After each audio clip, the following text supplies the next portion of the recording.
Chapter 4. Cultivating Krishna Consciousness, the Ultimate Mind Management.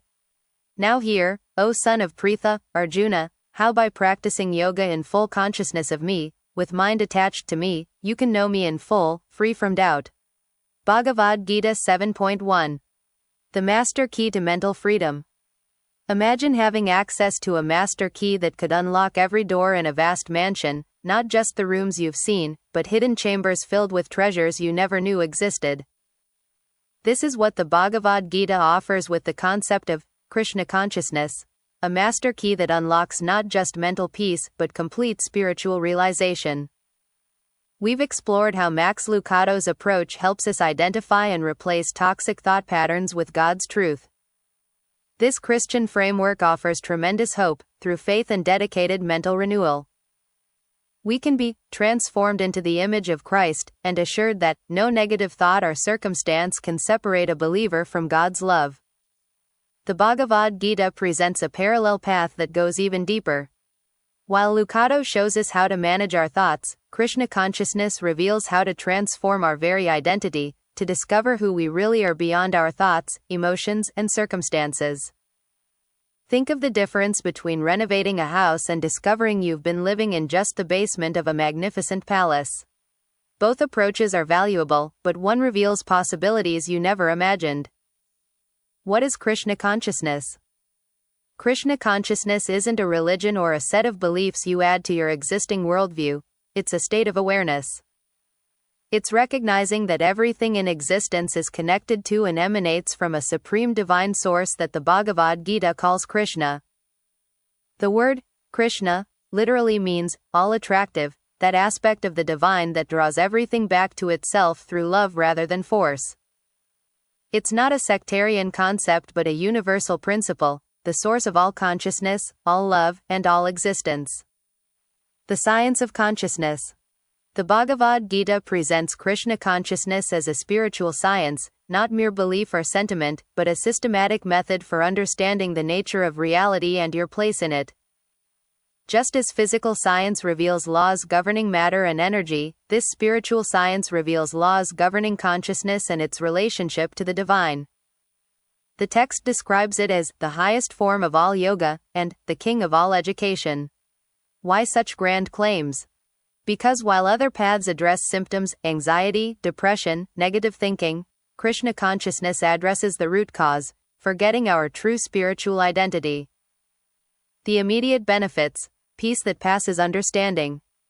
One of the most remarkable aspects of Krishna consciousness is how quickly it can produce tangible results. The Bhagavad Gita describes a self-manifested peaceful condition that arises naturally when the mind is connected to its true source. This isn't the peace of suppressed emotions or forced positivity. It's the peace of a lost child who finally spots their parent in a crowded mall, the relief of remembering you're not alone, you're not abandoned. And you don't have to figure everything out by yourself. Beyond duality. Here's something that might sound too good to be true. When consciousness is properly connected to Krishna, the usual categories of good and bad experiences begin to dissolve. Not because you become numb or indifferent, but because you begin to see everything as an opportunity for spiritual growth. It's like the difference between being caught in a thunderstorm versus watching it from inside a cozy cabin. The storm is still there, but your relationship to it is completely different. You might even find it beautiful rather than threatening. The text explains, when one understands that Krishna is the only enjoyer of all the good results of sacrifice and penance, that he is the proprietor of all universal manifestations, that he is the real friend of all living entities, then only can one have real peace. The purification process, natural detox for the soul. One of the most practical benefits of Krishna consciousness is how it naturally purifies your desires and motivations. Unlike trying to force yourself to stop wanting things, which usually backfires, engaging in Krishna consciousness creates what the text calls a higher taste, that gradually makes lower pleasures less appealing. It's like the difference between trying to diet by willpower alone versus discovering foods that are both delicious and healthy. When you find something genuinely satisfying, you naturally lose interest in junk food. freedom from past programming. The Bhagavad Gita makes an amazing claim: by acting in Krishna consciousness for the satisfaction of the senses of Krishna, any action, whether of the body, mind, intelligence, or even of the senses, is purified of material contamination. This means that activities you're already doing, working, eating, talking, even thinking, can become spiritually purifying when done with the right consciousness. You don't need to abandon your life and move to a monastery. You need to transform your motivation for living it. The role of faith: trust in something greater. Both Max Lucado and the Bhagavad Gita emphasize that spiritual transformation requires faith. But what exactly is spiritual faith, and how is it different from blind belief?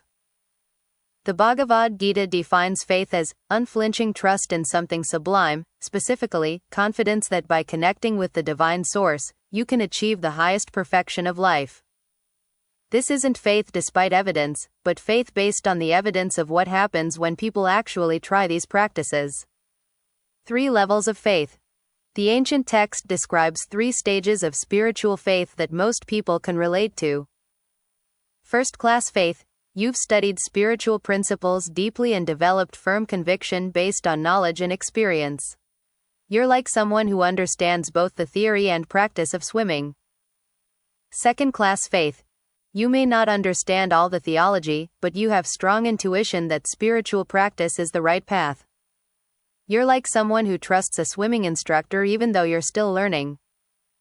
Third-class faith: you have neither perfect knowledge nor strong conviction, but you're willing to try based on association with others who seem to have found something valuable.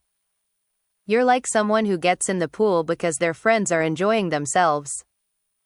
The beautiful thing is that all 3 levels can lead to spiritual progress. You don't need to be a theologian to begin experiencing benefits. Practical methods: training the mind. The ultimate goal of Krishna consciousness is what the text calls samadhi, a state of fixed, undistracted consciousness. But how do you get there from the mental chaos most of us experience daily? The tortoise principle.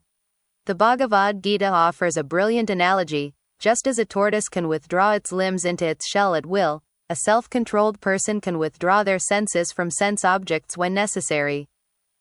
This doesn't mean becoming antisocial or avoiding life.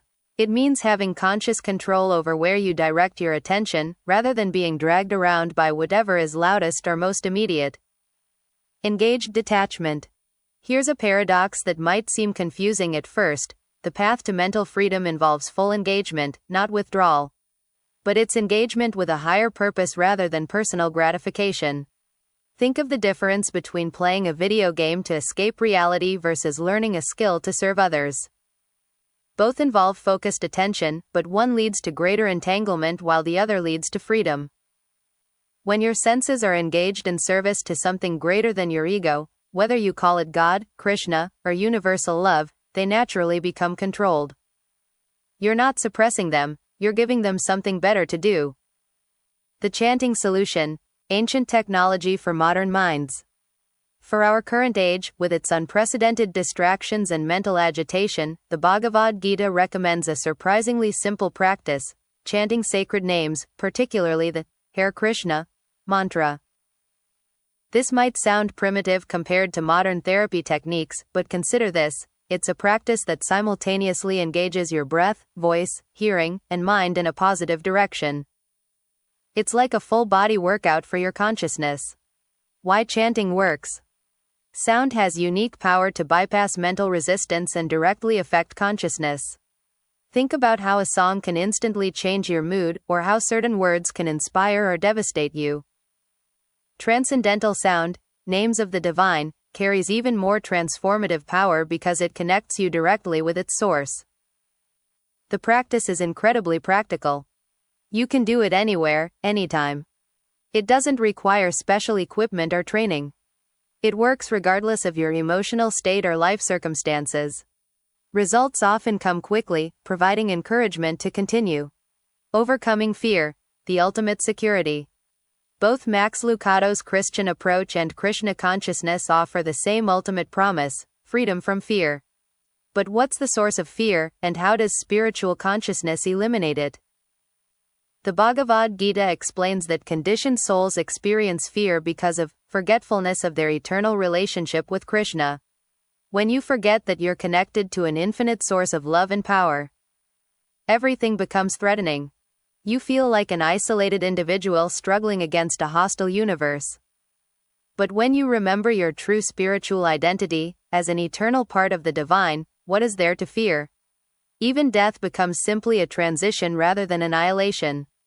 Divine friendship.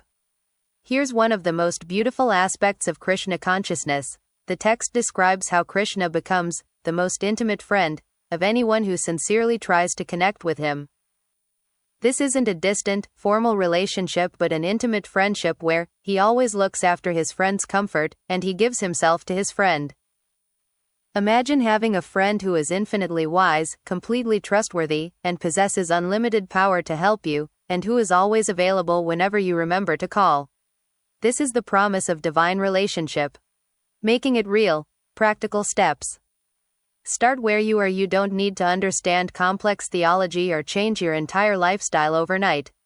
Krishna consciousness is more about quality of attention than quantity of spiritual activity. Experiment with chanting. Try the Hare Krishna mantra for just a few minutes a day. Notice what happens to your mental state. Does it become calmer, more focused, more positive? Practice conscious service. Look for opportunities to act for the benefit of others rather than just personal gain. This could be as simple as really listening to someone or doing your job with an attitude of service rather than just earning money. Study spiritual wisdom. Read texts like the Bhagavad Gita not as ancient history but as practical guidance for current challenges. Look for principles you can apply today.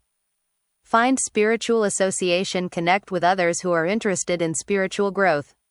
This doesn't necessarily mean changing your religion, it means finding people who support your highest aspirations rather than just your material desires. The ultimate promise. The Bhagavad Gita makes a remarkable promise. Through sincere practice of Krishna consciousness, you can achieve cessation of material existence and enter the spiritual sky, the abode of the Lord. This doesn't mean physical death, it means the end of identifying with temporary material conditions and awakening to your eternal spiritual nature. Both Max Lucado's Christian Path and the Bhagavad Gita's ancient wisdom point toward the same ultimate destination: union with the divine source of all love, wisdom, and happiness. The specific practices may differ, but the goal is identical: transformation from fear to fearlessness, from confusion to clarity, from isolation to connection. Your mind doesn't have to remain a battlefield. It can become a temple where the divine presence is recognized, welcomed, and served. The key is not just in managing your thoughts, but in discovering the eternal consciousness that exists beyond all thoughts, the real you that can never be damaged by circumstances or diminished by time. The question isn't whether this transformation is possible. Thousands of practitioners throughout history prove that it is. The question is whether you're ready to begin the most important journey of your life, the journey home to your true self.